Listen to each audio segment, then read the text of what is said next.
Olá pessoal, tudo bem? Eu sou o professor Elton Dias e agora daremos início à disciplina de controladores lógicos programáveis para o curso técnico em mecatrônica. Essa vai ser a nossa primeira aula. Nesta aula veremos a introdução ao sistema de controle, princípio de funcionamento do CLP, que é o controlador lógico programável, além das principais formas de programar o CLP. Os sistemas de controle estão presentes em praticamente todas as atividades industriais, comerciais e de serviço, sendo a base da automação em processos industriais. Os processos industriais são formados por equipamentos mecânicos, elétricos, eletrônicos, hidráulicos ou pneumáticos, que através de sucessivas operações utilizam matéria-prima e energia, o que resultará no processo produto final e resíduos. Onde é que o controlador lógico entra nessa história? Eles vão entrar justamente na parte de controle, controlar os processos desde o seu início, todo o procedimento que vai ser realizado nesse processo industrial até o término da operação.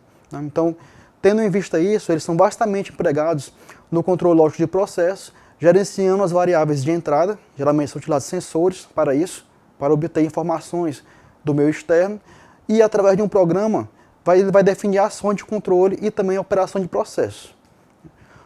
O que seria o CLP? O CLP, também chamado de controlador programável, CP, vem também da sigla PLC, que surgiu em função das necessidades da indústria automobilística. Os painéis eletromecânicos para o controle lógico, utilizados anteriormente, dificultavam bastante a alteração e ajuste de sua lógica de funcionamento, fazendo com que as montadoras gastassem mais tempo e dinheiro a cada alteração da linha de produção. Então, para fazer uma modificação em alguma peça, de algum carro, fazer com que alguma máquina mude o seu funcionamento de construção de uma porta ou de outra parte do veículo, era necessário desmontar todo o painel e reconstruir ele novamente. Isso demandava muito tempo e muitas vezes acontecia erros. Então o CLP veio justamente para solucionar esse problema, para conseguir mais velocidade nos processos e também reduzir os custos para essas adaptações na indústria automobilística. As principais vantagens do CLP em relação aos antigos painéis eletromecânicos são a maior confiabilidade e flexibilidade nos processos, então a maior taxa de erros de alguma máquina realizar alguma operação indevida e também a sua flexibilidade, que ele pode ser utilizado em vários setores diferentes, bastando apenas modificar esse programa que é contido nesse equipamento. Ele também utiliza menos espaço, por conta de ser compacto, ser um componente microprocessado, já que não depende das antigas válvulas, que tomavam bastante espaço e também consumia bastante energia. Outro ponto importante é o menor consumo de energia, a sua fácil programação e reprogramação. Ele também é reutilizado em vários processos. O mesmo equipamento pode ser utilizado em várias linhas de produção diferentes.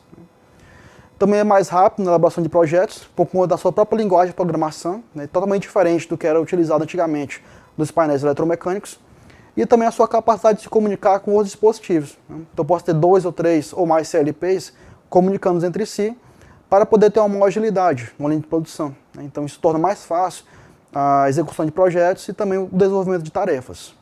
Em 1968, a General Motors desenvolveu o primeiro CLP.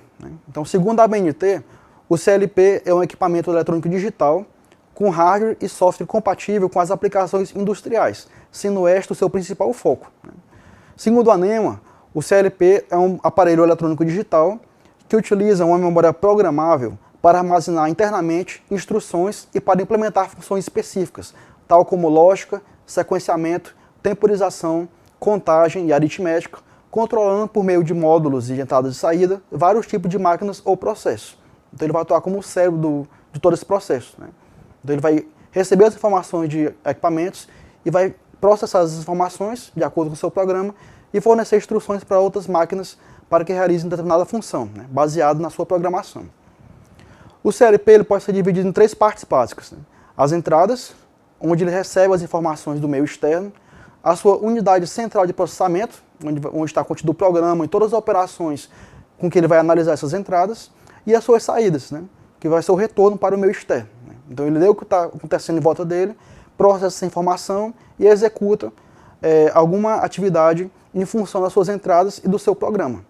Então nas entradas são conectados os transdutores, que são elementos que informam as variáveis de processo à CPU, que essa, por sua vez, irá analisar as informações de entrada, a lógica de funcionamento do processo programada pelo usuário, ativando ou desativando as saídas do CLP.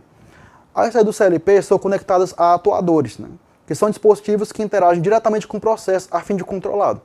Um exemplo disso pode ser aquecedores, pode ser motores, né? Então, uma série de dispositivos para atuar como um atuador. O controle e processamento de informações de entrada e saída é feito de forma sequencial, através de ciclos de varredura. Então, assim, inicia-se o programa, em seguida é verificado o estado das entradas do CLP, em seguida é feita a transferência desses dados para a memória, logo em seguida é comparado com a do programa do usuário e, por fim, o CLP vai atualizar suas saídas, de acordo com o que está escrito no seu programa. Então, no início, é feita uma verificação do funcionamento dos componentes do CLP, tais como a CPU, memórias, circuitos auxiliares e também a existência de programa, além de desativar as saídas, para evitar alguma operação antes dele executar o programa. A segunda etapa consiste em verificar as entradas, onde é feita uma leitura do estado de cada entrada, verificando se alguma foi acionada. Terceira etapa, ocorre a transferência de dados para a memória, onde são armazenadas os estados de cada uma das suas entradas. A quarta etapa consiste em comparar com o programa, onde o CLP vai consultar a memória de imagem das entradas, atualizando a memória de imagem de saídas, de acordo com o seu programa. Por fim, é feita a atualização de saídas, onde o CLP atualiza suas interfaces e módulo de saída, iniciando assim um novo ciclo de varredura. E assim ele faz constantemente. A estrutura interna do CLP é constituída por diversos componentes ou módulos que são fundamentais para o seu correto funcionamento. O CLP, por ser um dispositivo microprocessado, ele é constituído por um microprocessador ou um microcontrolador, um programa monitor, uma memória de programa, memória de dados, uma ou mais interfaces de entrada, uma ou mais interfaces de saída, além de circuitos auxiliares. Aqui temos alguns componentes internos que podemos encontrar no CLP. O principal deles vai ser a fonte de alimentação, onde ele vai fornecer toda a energia que vai alimentar o componente. Então a fonte de alimentação ele irá converter a tensão de entrada, que geralmente ela é em corrente alternada, podendo ser de 110 ou 220 volts, dependendo da rede, para uma tensão de alimentação para os circuitos eletrônicos, para a bateria e também para a alimentação das entradas e saídas, podendo essa tensão ser da ordem de 5 volts, 12 ou 24 volts em corrente contínua. A CPU é responsável pelo funcionamento lógico de todos os circuitos, né? Ela vai fazer todas as operações lógicas e aritméticas. A bateria ela é responsável por manter o clock de tempo real, o RTC, e os parâmetros de memória, ou programas, né, que são encontrados na memória RAM. A memória do programa monitor é responsável pelo funcionamento geral do CLP, né, gerenciando todas as atividades do CLP, e o seu funcionamento é semelhante a BIOS, em um computador comum. A memória de usuário vai armazenar o programa do usuário, a memória de dados armazena os dados do programa que está sendo utilizado naquele momento, a memória de imagem de entradas e saídas armazena as informações dos estados das entradas e saídas. Né? E os circuitos auxiliares são circuitos que fornecem proteção contra falhas na operação do CLP. Os módulos de entrada e saída são circuitos de interface destinados a adequar eletricamente os sinais de entrada, a fim de que sejam processados pela CPU, bem como adequar eletricamente os sinais de saída, a fim de que eles possam atuar nos dispositivos controlados pelo CLP. Quanto à classificação do CLP, geralmente eles são classificados quanto à sua capacidade de I/Os, que são entradas e saídas. Né? Temos o micro CLP, que ele possui até 16 entradas e saídas, geralmente tudo acoplado em um único módulo. O CLP de médio porte possui até 256 entradas e saídas, podendo ser formado por um módulo básico que pode ser expandido, através de módulos adicionais. O CLP de grande porte possui até 4.096 entradas e saídas, de construção modular, cuja configuração e agrupamento dos módulos são definidos em função das necessidades do projeto. Então, ele é um CLP mais poderoso, podendo ser utilizado em um setor industrial, um processo mais elaborado do que os modelos de menor capacidade. Quanto à programação do CLP, há diversas formas de programar esse componente. As principais são, através de um computador, utilizando um cabo com conexão serial, podendo ser USB ou outro protocolo de comunicação. Alguns dispositivos também permitem utilizar a interface homem-máquina, também chamado de IHM no CLP. Então, utilizando a IHM, ele possui teclados na sua entrada, onde pode ser programado diretamente no próprio componente o seu programa. Né?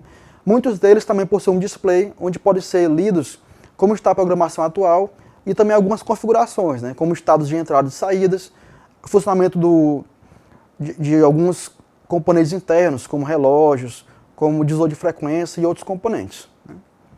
Então, pessoal, nessa aula entendemos o sistema de controle, a estrutura e também o funcionamento do CLP. Além disso, também vimos como compreender a sala de programação do CLP, podendo ser ela via cabo, através de um computador, ou então através da interface IHM. Nas próximas aulas daremos continuidade na disciplina. Até lá, pessoal!